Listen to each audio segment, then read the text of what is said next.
হাজোত বাগদেৱীৰ বন্দনাৰে মুখৰিত শিক্ষানুষ্ঠানৰ চৌপাশ।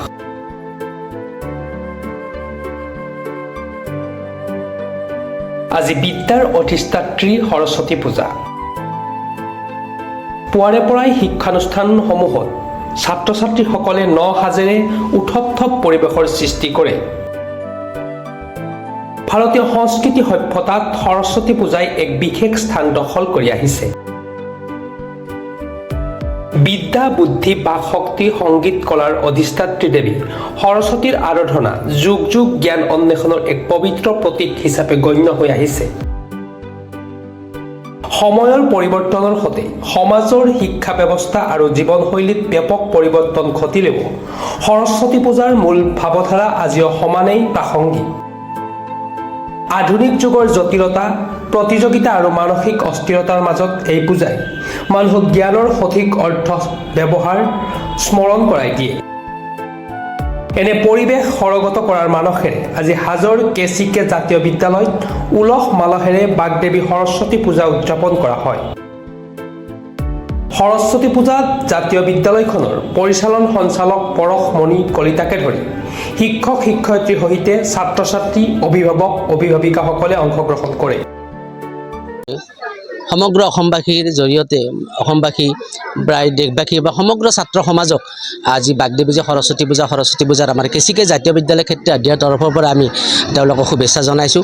আৰু আমি মাৰ্চ চনত আমি প্ৰণিপাত জনাইছোঁ যে এই সমগ্ৰ যি ছাত্ৰ সমাজ, সেই ছাত্ৰ সমাজে যাতে সঠিক দিশত আগবাঢ়ি যাব পাৰে, দেৱী আই কৃপা দৃষ্টি ৰাখক, সেইটো আমি কামনা কৰিছোঁ।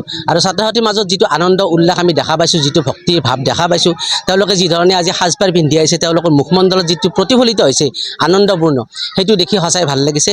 আৰু আমিও নিজকে ধন্য মানিছোঁ যে তেওঁলোকৰ এনেকুৱা এটা উৎসৱত আমি তেওঁলোকক সহায় কৰিব পাৰিছোঁ।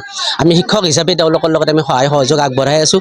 আৰু তেওঁলোকো মানে এজন পূৰ্ণাংগ মানুহৰ দৰে সমগ্ৰ কাম তেওঁলোকে আগবঢ়াই নিছে। কেচিকে জাতীয় বিদ্যালয়ৰ নাম তেওঁলোকে উজ্জ্বল কৰিছে। ভৱিষ্যতেও তেওঁলোকে সমাজত এজন সুনাগৰিক হৈ বাগদেৱী যাতে তেওঁলোকক কৃপাদৃষ্টি ৰাখে, সমাজত যাতে ভাল এটা প্ৰভাৱ পেলাব পাৰে, সেইখিনি কামনা কৰি মই ক'বলগীয়াখিনি সমাপ্ত কৰিছোঁ।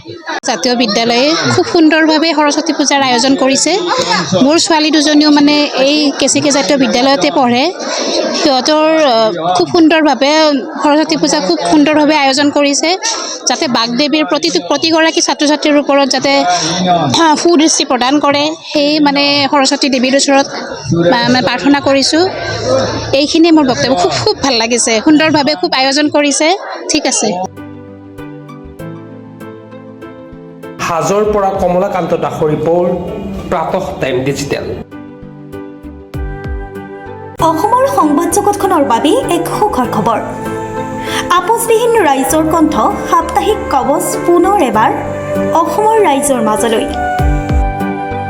স্বত্বাধিকাৰী প্ৰণীতা কলিতাৰ দ্বাৰা প্ৰকাশিত আৰু আপোচবিহীন একাংশ নপুৰণি অভিজ্ঞতাপুষ্ট সাংবাদিকৰ দ্বাৰা প্ৰচাৰিত তথা eco printing press, Guwahati, Katabari গড়চুকত মুদ্ৰিত সাপ্তাহিক কবচ এতিয়া অসমৰ বিভিন্ন প্ৰান্তত উপলব্ধ। আমাৰ ঠিকনা মুখ্য কাৰ্যালয় অসম ফৰেষ্ট স্কুল, হৰিমন্দিৰ পথ, গুৱাহাটী আৰু উপ কাৰ্যালয় Kalita market, Bijoynagar, Kamrup, Assam. Mobile number হৈছে 9435114666 7002472813।